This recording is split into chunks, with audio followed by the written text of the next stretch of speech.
let's introduce ourselves for a minute or so. So my name is Rick Dubrow. I own and operate A1 Builders and Adaptations Design Studio here in Bellingham. A little bit of history in 1 minute, my life in 1 minute. I'm here because of Western. I came to Western for 2 quarters back in 75, 76 to get some biology certification, because what my background was, I went to MIT, got a bachelor's in management and a master's in aeronautics and astronautics, and experienced the crash at Logan International as an assistant intern in the operations department. And that and the politics of my thesis, I decided to drop that major and instead did what a lot of people in the 60s did, early 70s, went around the country backpacking, getting turned on to nature, decided I wanted to teach secondary biology. Wanted to come to a teaching college that was near the West Coast, near some great hiking, near some beautiful national parks, picked Bellingham, picked Western. Came here, got my biology certification to teach secondary biology, got out of Western when there were no local teaching jobs, like a lot of people around that come through Western. I fell in love with Bellingham, didn't want to leave. Ran into a business, A1 Builders, that was for sale, and on a whim, practically, bought a very small contracting company and have operated it for 35 years. I don't know how many of you know about A1 Builders, but we're one of the greener builders in town. We do mostly remodeling. We build an occasional custom home, but our specialty is maximizing the life of existing structures. During my time in Bellingham, I helped form Sustainable Connections. I've been on the board of Resources for 18 years. Helped form FutureWise Whatcom, helped form Transition Whatcom, and then helped form what is now called Living Democracy and the PAC, the No Coal PAC. This is Mr. Bird.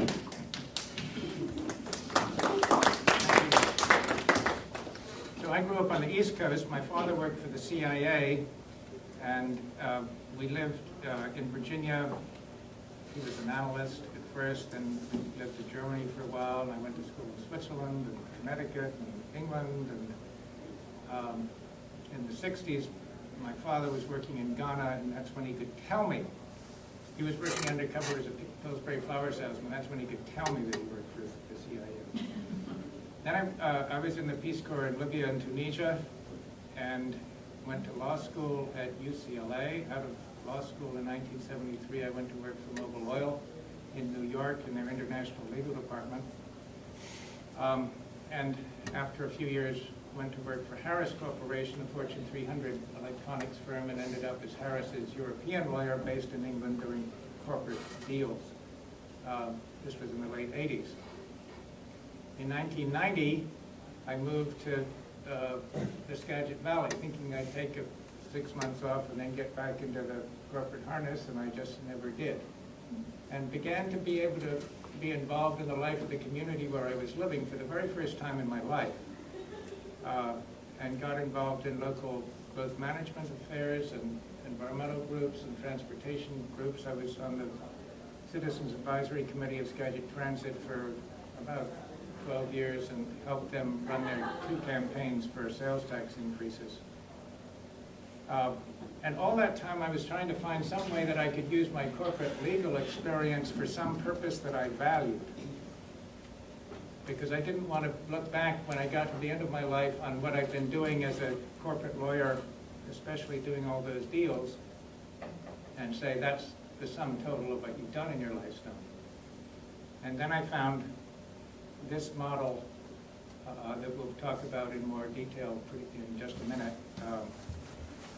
addressing the corporate problem, the problem of corporate rule in this country and the world. Good enough? Yeah. So I'm going to take about 8 minutes to describe the history of how our group came to be, and then Stoney is going to talk about the campaign itself and what we're trying to accomplish. So I'm going to dial back about 2 years ago when Transition Whatcom had an event in Bellingham called the Great Unleashing. It's part of the transition model where we brought together 700 or 800 people at Bellingham High School. First day was a celebration of this town and everything that people are doing for transition and resilience and localization. The next day was to bring together whoever wanted to come back and discuss what we wanted to do in this town after the Great Unleashing. And one of the groups that came out of that was Living Democracy. It was a number of people that wanted to discuss where in the hell did our freedom go? How is it that corporations can have more say about what we do in a community than the community itself? We wanted to explore that, and a study group came out of that Great Unleashing. We wanted to understand this in greater detail. We then knocked into another study group that was doing the same thing, that had resulted from some workshops by Paul Cienfuegos on dismantling corporate power and corporate abuse. We started meeting, trying to determine, A, what did we want to learn and what were we going to do about it? And we ran into the work of CELDEF, the Community Environmental Legal Defense Fund. It's the backbone of the ordinance that we're bringing forward. It's the backbone of the legal framework that we're dealing with here. So if you want to know what we're doing in great detail from 50,000 feet, go to the CELDEF website, and we have our own website at coal-free-bellingham.org. Who's CELDEF? Thomas Lindsay is their executive director. I want to give a brief, very short bio of this man who had a background somewhat like myself. He was the head of a lawyer group that was extremely successful. Their win-loss ratio was off the charts. He was invited to the White House. He was this stellar, traditional, environmental lawyer, winning a lot of battles and getting to this place of realizing that we were losing the war. That if you look, again, let's go to 50,000 feet, if you look at almost every threshold of environmental health, we're going down the tube. And he said, sort of like Stoney said, is I'm not going to spend my life winning these battles as we lose the war. I want to do something different. And he didn't know what that different was and decided to look into selling his practice. When an East Coast community, very conservative, small, rural East Coast community, asked him to step up to the plate and do something really bold, like insist on local control and see what would happen. That led to, right now there are between 140 and 150 municipalities with ordinances just like the one we're bringing forward. Most of them are in rural, conservative communities fighting for rights, fighting for their ability to make decisions in their own community to protect themselves from corporate abuse. So we ran into CELDEF, and we found ourselves trying to decide what to do with the CELDEF model. There wasn't any significant corporate abuse in Bellingham going on. We were weighing whether we should just wait for such an abuse to show its face or do what Spokane is doing, which is working on a pure Bill of Rights. It's less about a corporate abuse. It's more about a Bill of Rights. And then the coal train issue hit Bellingham and Whatcom County, now the whole West Coast, now the whole left-hand side of the country. We embraced coal as the ticket for us to work completely as our corporate abuse issue. That led to the creation of the Bill of Rights that we have now brought forward. We are on track to secure the number of signatures we need. We need 4,990 valid signatures. We're on track to do that. We hope to turn those in early June. We're about a month away. We don't have any concern about reaching that number, in good part because of that man right there and with that green water bottle.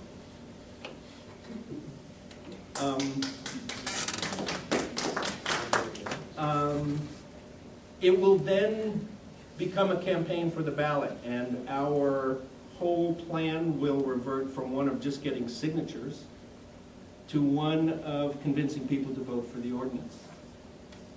So that's where we are today, and we thought it would be practical. You know, that's the logistical side of what we're doing.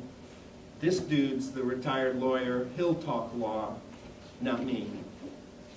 You want to pass that around? Yeah, sure. Okay. Let me have one.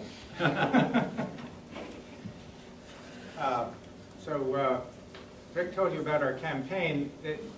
What I'm going to talk about is the framework of laws that requires a campaign like this. The framework of laws that says corporations get to decide what happens in local communities all over the country, not the people who live in those communities. So this is about community rights to decide what happens in the community. And if you, in a moment, you're going to get this picture, which is the box of allowable activism. We have a system of laws that allows some kinds of activism, which, as Rick says, has been overall ineffective. We passed all these fantastic environmental laws in the early 70s, and overall, the situation has gotten worse continuously since then. And there's even a big fight about whether they should cover something like global warming. So what the allowable activism is appealing permits, as SELDF used to do. And they would appeal the permits, win the case in court, the applicant would apply again, and then the project would go in, devastating the community where the project was. And there was nothing that the community was left to do. So that's one way that you're allowed to engage in activism. You can do it through zoning, but zoning doesn't say you can stop things. It just says you get to choose where it goes in your community. That's not very effective. You can lobby legislators who are largely under the thumb of the corporate donors. That's not very effective. You can plead with the corporate wrongdoers to have a voluntary agreement. That's not very effective. And you can write letters endlessly. That's not very effective. So what the communities that Rick was describing decided to do is say, sorry, the allowed remedies that we have are not working for us. We're going to pass a local ordinance that just says, this corporate hog farm, this project to mine our groundwater, this project to spread toxic sewage sludge in our community, this project to put up a toxic waste incinerator in our community, this project of drilling, engaging in natural gas fracking in our groundwater is not what we're going to have here. We are going to say no. We're not just going to try to regulate this harmful project. We're going to say, no, it's not going to happen here. And we're going to pass a local ordinance to do that. If you look at, I think most people have this now, and you can see the various sides of the box. They're all, and this is all a whole bunch of legal doctrines that say, local communities, you can't do that. It's the corporate boards of directors who get to decide what happens in your local communities. So, one of them is state preemption. That's the idea that if the state regulates something, local communities may not touch it. There's Dillon's rule. Dillon was a Iowa Supreme Court justice who said that municipal governments are simply whatever the state government says they are. Nothing more, nothing less. They have only the powers that the state government gives them and no other powers. And if they go beyond what the state government has said, they're violating the law.